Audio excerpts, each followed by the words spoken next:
Hi there, my name's Chad Skelton. In previous videos on this channel, I've been investigating how the Noteable plugin for ChatGPT Plus can be used to do some pretty sophisticated data analysis and data visualization without knowing how to code or knowing any technical skills like that. One of the reasons I started playing around with the Noteable plugin was because another tool that I had heard about called Code Interpreter, which did something similar, allowing you to basically tell ChatGPT to run Python code for you and do data analysis and data visualization.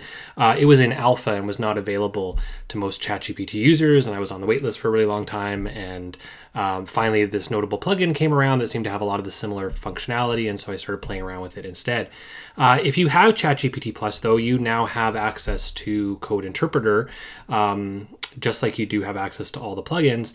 And I thought I would, in this video, talk about some of the differences between the two tools, because I've been playing around with both of them, trying to do some of the same things I did with the Noteable plugin in the ChatGPT Code Interpreter.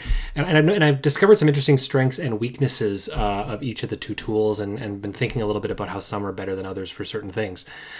Just a reminder, if you have ChatGPT Plus, so unfortunately this is only available to those people that have the paid version of ChatGPT, the way to enable both the Code Interpreter and the Noteable plugin is to go to your settings and click on beta features and make sure that both of these toggles are on. You turn the plugin toggle on and then you turn the Code Interpreter toggle on. Neither one will be on by default. And then when you start a new chat, you're going to want to make sure that you're in GPT-4, not GPT 3.5. And then if you've enabled those, you'll have a choice. If you want to use Code Interpreter, you just click on Code Interpreter. Plugins, it's a few more steps. You want to click on Plugins. And then I've already got the Noteable plugin enabled, but if you don't, you just click on here, scroll down your list of plugins, which if you're just starting out will be none. Click on the plugin store, and then in here you can search on Noteable, and it's Note with an E, and then Able, Noteable, as opposed to a notable person. And then you'll have a button here that just says install, and there might be a few other steps to link your account on ChatGPT with your account on Noteable. So I'm going to talk about the differences between the two, but for those that are not familiar with either tool, I thought I would start with a really basic thing, which is what can Code Interpreter or the Noteable plugin do in terms of giving it data, asking it to do some analysis, asking it to do some data visualizations. And the data set I'm going to be using, which is the same one I used in my first Noteable plugin video, is this data set that I worked on when I was a journalist at the Vancouver Sun, and which I've used in a lot of my training, which is bike thefts in the city of Vancouver. This is a data set that's about 7,800 rows long, and it's every single bike stolen in the city of Vancouver, the date and time when it was stolen, whether it was a bike worth less than $5,000, more than $5,000, the district that it's in, and location, latitude, and longitude. So in Code Interpreter, once you've selected that model, you'll have a little button here, and this allows you to upload a file to ChatGPT, which is probably the biggest thing that's different than what you're used to with ChatGPT. So you can upload CSV files, Excel files, you can upload PDFs, you can upload image files, and then ask ChatGPT to do things with that file. So I'm going to upload that bikethefts.csv file. And you can ask really specific questions of ChatGPT, and then when it gives you charts, you can ask it to change the charts and all that kind of stuff. But I think in terms of showing people what ChatGPT can do, and this is true of both the Code Interpreter and the Noteable plugin, is to show you how powerful it is with very, very limited prompting. So in this case, I'm literally just going to say, please analyze this data set for me and make some charts. And that is all that I'm going to do. And as in previous videos, when things are taking a little bit of time, when it's thinking, all that kind of stuff, I'll fast forward it. One little note here, though, with both the Noteable plugin and the Code Interpreter, you'll see this little working and then finished working button, and you'll see this show work button. If you click on that, in the case of Code Interpreter, you'll actually see the Python code that ChatGPT has run, and then the output of that Python code. As we'll see in a second with Noteable, it's a little bit different. It's showing you the API call and the API response. But basically, you don't have to show that. But if you're curious about what specifically ChatGPT is doing, this is a really useful feature. Okay, so we can see that it starts by talking about what the fields in the data set are. And again, this is one of those things that I think shows the power of this tool. There's nothing in the data set itself, I can just show it to you here, that actually tells you what that data set is. Okay, so, or sorry, what the fields in that data are, right? So, you know, a human being could guess what they are, but there's no metadata that's telling you what those fields are. But you'll see here, you know, it's actually making some pretty good guesses about what that is, right? Date, time, the date and time the district occurred. But, you know, district, the police district where the theft took place, I even told it this is policing data, right? And it's sort of making that conclusion, right? It provides some basic summary statistics, how many unique values there are, what the range of those values are, stuff like that. And then it says, let's create some visualizations. And again, remember, my only prompt here, please analyze this data set for me and make some charts, right? So I've not told it anything about the data. I haven't even told it it's in the city of Vancouver, you know, it's policing data, any of that sort of stuff. And it jumps right into the analysis. It shows the number of thefts per year, you know, rising pretty substantially in the last few years. Now, I know because of this data set, these are actually kind of outliers in the data set. This data set is actually just for the last 5 years. So these, for some reason, they might be data entry errors or something like that. But it's showing us that data here. It says, let's analyze the data by district. It shows which policing districts have the most bike thefts by time of day. Now, this is interesting, night, morning, afternoon, and evening. Now, that's interesting because, yeah, there's not actually a field in here for time of day. So it's interesting that it would do it that way. It's telling you, you know, what the periods are for that. So morning is 6 a.m. to 12 p.m. Afternoon is 12 p.m. to 6 p.m. The highest occurred in the afternoon. And then it says, let's create a heat map to visualize the geographic distribution of thefts. This is something Notable has done a few times as well. It takes latitude and longitude fields and makes a scatter plot, which I honestly find a bit strange as opposed to making a map, but it's something both tools do. And then it provides a nice summary. Thefts are most common in the afternoon and evening. Certain districts experience a higher number of thefts. Thefts are concentrated in specific geographic areas. And actually, it's pointing out the data for the years 2001 and 2023 may be incomplete. I don't know why it's giving us those dates, because those dates are not... Oh, 2001 is, but 2023 is not. You know, so pretty sophisticated analysis here. You know, I can prompt it a little bit more, but not by much, by saying, can you do some more analysis and charts for me, please?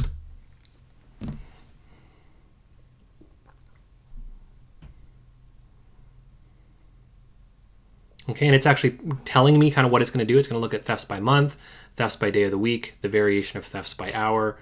It says we've looked at these broad categories, but we haven't looked at that more specifically. It provides me a nice chart here showing thefts by month. And then it does a little bit of analysis here. Again, not rocket science, but making a point that, you know, the thefts are higher in the summer months of July and August. And this is probably because more people cycle when the weather is nice. Looks at day of the week, showing relatively flat. And then it says, let's look at thefts by hour. Showing me some of the spikes in when thefts are most likely to occur, and again providing a nice summary here. Okay, so again, pretty sophisticated analysis, pretty sophisticated charts, only prompts. Please analyze this data set for me and make some charts. Can you do some more analysis and charts for me, right? Please. That's it, right? So making some, and these are, you know, I can tell you from when I did my stories at the Vancouver Sun based on this data set, when I teach this data set, these are this catched most of the findings that I focused on in my analysis, with the exception of the geographic, because it didn't make a map, so it didn't really talk about some of the geographic patterns in the data. But other than that, it picked up on a lot of the other interesting patterns. Okay, so now let's take a look and see what we get when we ask Notable to do the same analysis. Okay, so the first thing to say about sort of one of the benefits of Code Interpreter is it's super easy, right? Like you basically just upload your file, ask it a question, and away you go. Whereas Notable does require at least a couple more steps there. So first you need to obviously say that instead of using the Code Interpreter, I want to use plugins. And then it's already here selected Notable, but if for some reason Notable was not selected, you would just select it. And again, if you haven't already added it, you can add it from the plugin store. The big extra step you need to do with Notable is you need to sign up for Notable account. It's free, takes about 30 seconds. It's not a big deal. Usually then you need to also have a project. So Notable is set up into different projects, and you're going to want to have a default project and tell ChatGPT that that is the default project. And the way that you do that is you copy the URL for the project and say, please use this as my default project. And then if we want to analyze files, there's two ways that you can do this in Notable. One is if you've got the file somewhere else, like on GitHub or some other server, you can just point the URL. You can paste the URL into ChatGPT, and Notable can fetch it from there. But if not, what you need to do is just upload the file using the upload button here, and then it will be in that project. And you can see here that in my Notable project, I have that exact same file, bikethefts.csv. So we're going to try to use the same language and just sort of see how ChatGPT does things a little bit differently. Okay, so I've copied and pasted the exact same prompt that I had for Code Interpreter. Please analyze this data set for me and make some charts. But of course, that's not going to work exactly here because I haven't actually told, I can't upload the file, right? So I do need to prompt things a little bit differently here by actually telling Notable where the data set is. So in this case, I'm just going to say, please analyze the bikethefts.csv data set in my default project for me and make some charts. And I find referencing the default project specifically is helpful because it just reminds Notable, okay, I'm going to be doing the analysis. Sometimes you get into a bit of a weird situation with Notable and Code Interpreter, actually, I find, where ChatGPT forgets that it has this ability because up until recently, ChatGPT couldn't actually do code, couldn't actually fetch things from the web, all that kind of stuff. And so sometimes it just seems to forget that it has these added functionalities as a result of plugins. But other than that, basically the exact same prompt. Let's see if it analyzes the data any differently than Code Interpreter. Okay, and similar to Code Interpreter, you have this little sort of thinking box that will stay closed, but that you can open up to kind of see what is happening under the hood. And again, the style here is a little bit different because what we're seeing is the API call to Notable and then the response from Notable, right? So it's a bit of there's an extra step here, right? So it's not the code being written directly into ChatGPT. It's kind of like making this request of a separate service and then seeing what response it gets back. So it looks like this first one is basically just looking for the file. This next one, it looks like it's creating the notebook. And so, and again, I talk about this more in the other videos I've done, so I'm not going to belabor at this point, but one of the things about Notable is it's a Jupyter notebook. And so it's basically a document that has sections of code in it and then the output of that code. And then you can both edit those documents and share those documents. And then the last one is it's pulling the first few rows of the document. And so in essence, this is sort of the same thing. This is Python code. It's just that it's kind of sending the instructions to Notable to write this Python code in the Notable notebook, and then it is sending back this response. And then one thing we get, which is different than what we saw with Code Interpreter, and this seems to be very typical of the kind of workflow of how things work in Notable, is we see the first 5 rows of the data, whereas you may recall in the Code Interpreter version, we were getting sort of more of a high-level summary about the number of values in the data and the range and all that kind of stuff. And now it's creating some charts based on the data. And these are quite similar to what we saw before. So we're seeing the number of bike thefts per year, number of bike thefts per district. And then it kind of stops in this case. And this I find happens, and it's sort of idiosyncratic with both Code Interpreter and Notable, where it just stops doing things. Sometimes because it sort of reaches the end of its own thought process. I don't know if that's the right term for AI. Sometimes it seems to stop like mid-paragraph, which seems to be sort of a limit on the number of words or tokens that it has. In my experience, whenever it does that for either reasons, you can literally just say, please continue, or and it'll pick up where it left off. Okay, so now it's saying, sure, let's continue with the analysis. We can look at the time of day when most bike thefts occur. And the whole time that ChatGPT is doing this, within my testing project, it is creating a workbook. And this is called Bike Thefts Analyst 12 because I practiced these things many times before I decided to record my videos. That's why I have so many of them. But if I click on that, you'll actually see those chunks of code and the output of that code in the notebook. And this is kind of permanent or until you delete it document, that I think is actually in the same way that Code Interpreter's kind of biggest advantage is that you can just upload your file and just start doing it. I think this is probably the biggest advantage of Notable, is that it's creating kind of a record of what you've done outside of Chat GPT. And I'm certainly not an expert in notebooks, but from what I know about notebooks, one of their advantages is that you can add things. You could add a bit of text description. You could remove some code. You can share things within ChatGPT itself as well. We have these new share buttons, but that only shares your sort of chat kind of at the state it was at when you hit the share button. And as we all know from working with ChatGPT, you often have a lot of false starts, things like that. So you don't necessarily want someone to see all your work and all its, messiness. So if you sort of make 3 or 4 attempts at doing something and the first 2 fail, using this notebook, you could kind of clean that up and delete those failures. And then, when you want to share just the high level analysis or the visualizations with other people that you work with, you can do that within the notebook.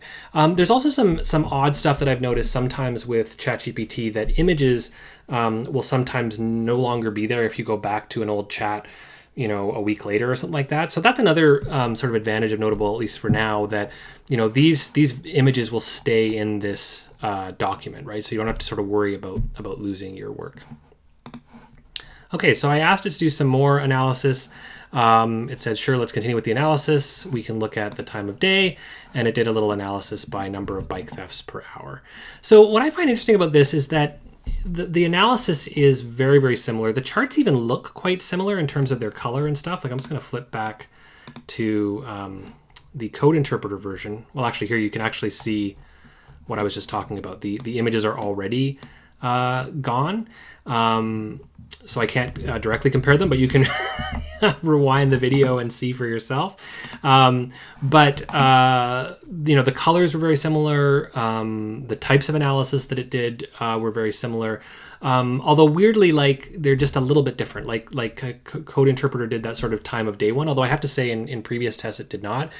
I honestly don't know how much of that is that Code Interpreter is going to give you different results than Notable, or it's just this kind of idiosyncratic thing I've noticed about ChatGPT in general, that any kind of prompt in ChatGPT will give you a different answer this morning than it does this afternoon, right? There's a little bit of randomness in there, and that might have something to do with it. But it's also possible that just the way in which the output comes, like I'm assuming in Code Interpreter, ChatGPT kind of has access to the actual kind of code and then the actual response, whereas in Notable, it's kind of limited to what it's sending back. And particularly with large data sets, I could imagine a situation where there's some limit to how much can be sent back to ChatGPT, and so that might affect its responses. But generally speaking, it's handling the general prompts, again, very generic, please provide me some analysis and make some charts, in a pretty similar way. And that's not all that surprising in that my discussions with the folks at Notable have clarified for me that the kind of heavy lifting thinking and analysis and coding is done by ChatGPT, right? That the Notable API is really just sort of the bridge that allows ChatGPT to talk to a Notable notebook and then get some response. So it's not surprising that if we're using Code Interpreter, it's coming to similar conclusions. It's making similar assumptions about how it should analyze the data. If you ask it, make some charts, it's going to make very similar charts. So there's a lot of similarities between the two tools.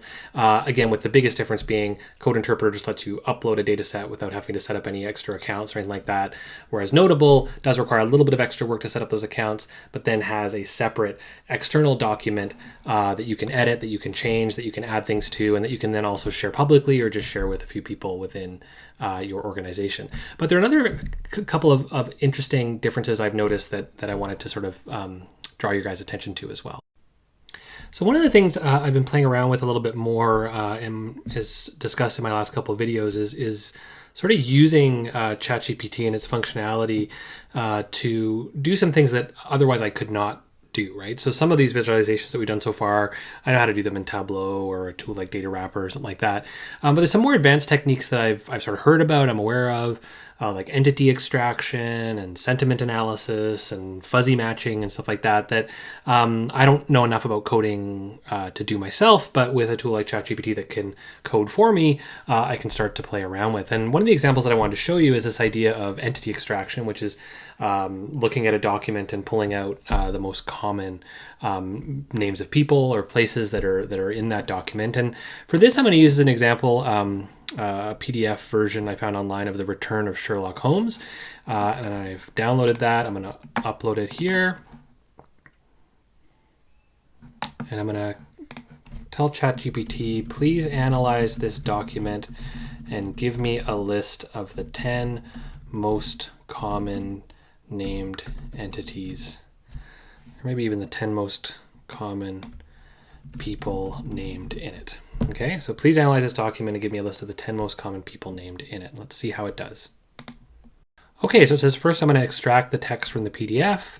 We look at what it's doing here. It's extracting the PDF. It says this document appears to be The Return of Sherlock Holmes by Arthur Conan Doyle. Sounds good. It says it's going to use named entity recognition, which is a subtask of information extraction, which can identify organizations, locations, time expressions, etc. To do that, it's going to use something called the Spacey library for Python. So it gives that a try. And we can see it right here trying to load in the Spacey library and load in a specific, what's known as a tokenizer to be able to do that work. But we can see here we're starting to get some error messages. And then ChatGPT tells us that there was an issue loading the required named entity recognition model. Unfortunately, due to the environment restrictions in place here, I can't download new models. So let's take a different approach. We're going to use a chunker that classifies as tagged words to try to sort of count the most common words. So it tries to do that.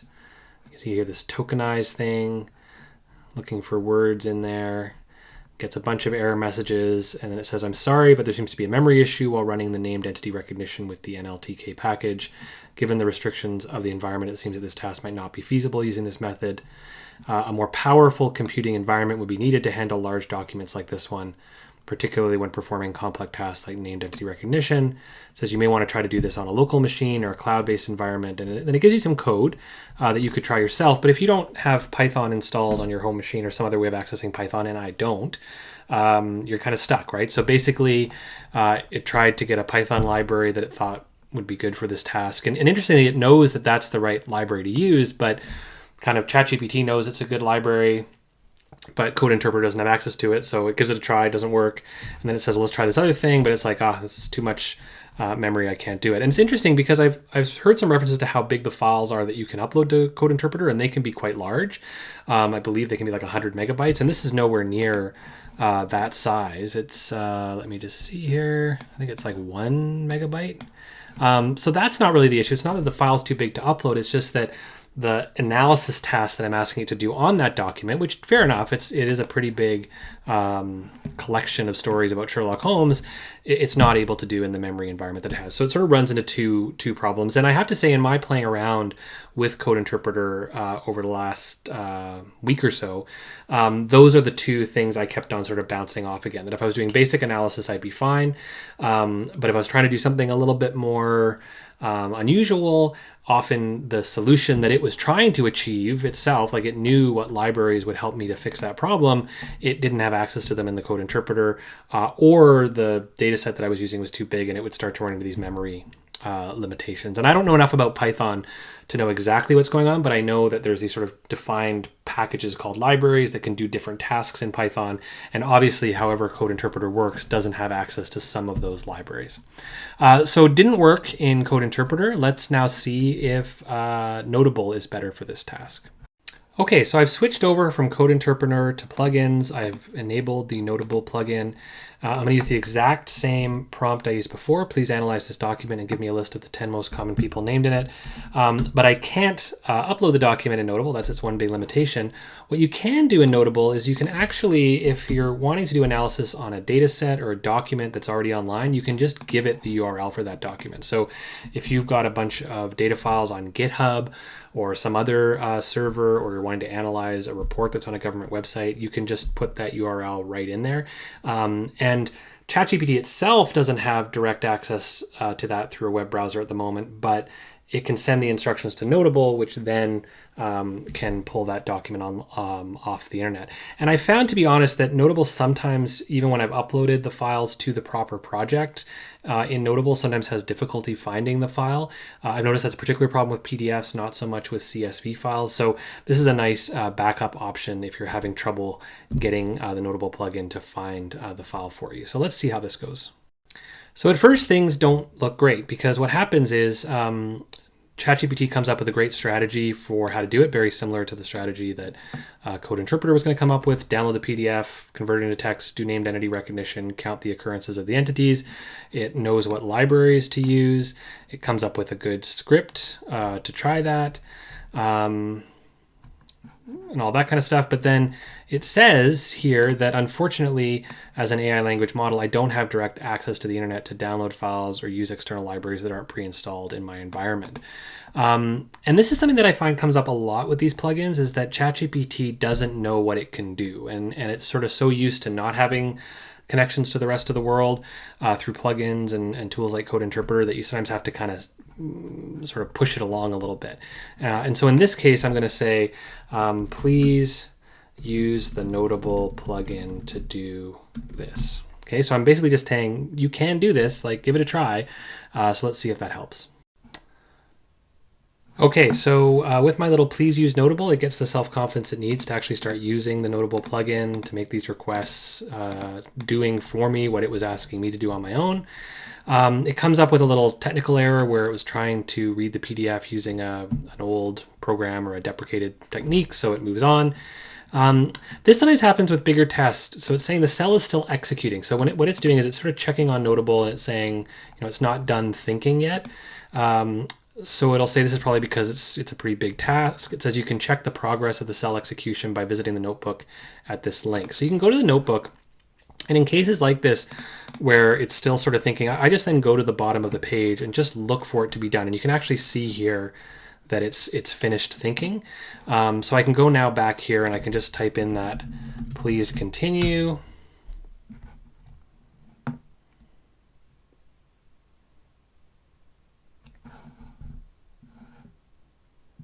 It says the analysis of the document is complete. Here are the 10 most common people named in the document: Holmes 436, Watson 186, Mr. Holmes 186, Lestrade, Hopkins, Milverton. It's making some bit of slightly odd choices here: Mr. Stanley Hopkins, Peter Carey.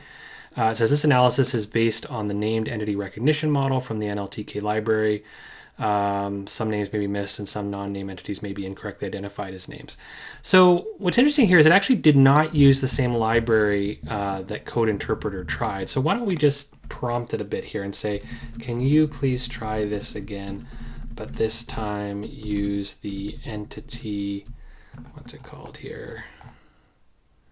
Named entity recognition in Spacey.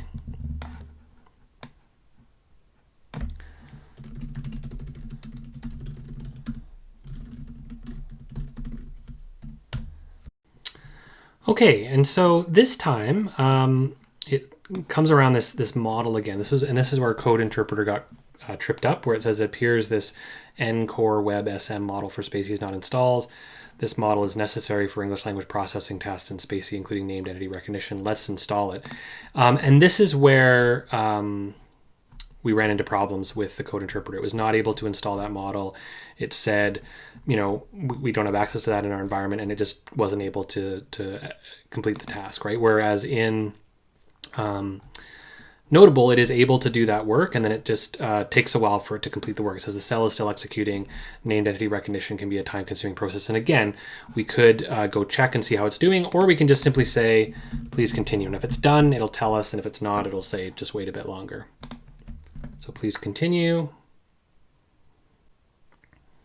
Okay, and it gives us a slightly cleaner list, it looks like, of actual people. So Holmes is the most common, then Watson, Lestrade, Sherlock Holmes. It's treating that as separate, I guess, because sometimes it's got it on, second reference, probably just the last name, etc. And so, this I think illustrates what I've certainly has been my experience so far playing around with these two tools. As discussed before, the biggest plus for Code Interpreter is just press the plus, upload your data set, away you go. Whereas with Noteable, you have to kind of set up an account and you have to sometimes upload your files to a project, and it's a little fiddlier with that sort of stuff. The big sort of broad and I think continuing advantage of Noteable is that you have whatever that analysis is, whatever the visualizations are, in a separate document that you can edit, that you can add things to, that you can send to people, all that kind of stuff. But then the other thing which has been really noticeable for me is that the number of libraries that Code Interpreter has access to seems to be somewhat limited. And so as you start to do some more advanced things or start playing around with different things, you start running into that. And again, because there seems to be a little bit of a separation between ChatGPT, the large language model, and the Code Interpreter, sometimes ChatGPT knows the solution, it knows how to do it, but the Code Interpreter doesn't have access to the specific tools it needs, whereas Noteable seems to have access to a wider range of libraries. And then the other one is that sort of memory component where more often when you're dealing with larger data sets, you seem to run into the limitations of how much memory is allocated to you in Code Interpreter, whereas that hasn't been such an issue so far for me with Noteable. Now, these tools are always changing. It would not surprise me at all if over time OpenAI gives ChatGPT access to more libraries, gives users a sort of a bigger memory bucket to work with. But for now, I would definitely sort of play around with both tools, start to learn a little bit about the strengths and weaknesses of each. And for sure, if you're running into barriers with Code Interpreter, give Noteable a try, because there's definitely some things that it can do at the moment that Code Interpreter cannot. So hopefully this has been a helpful video. I'll be making more as I go along and play around with these tools a little bit more.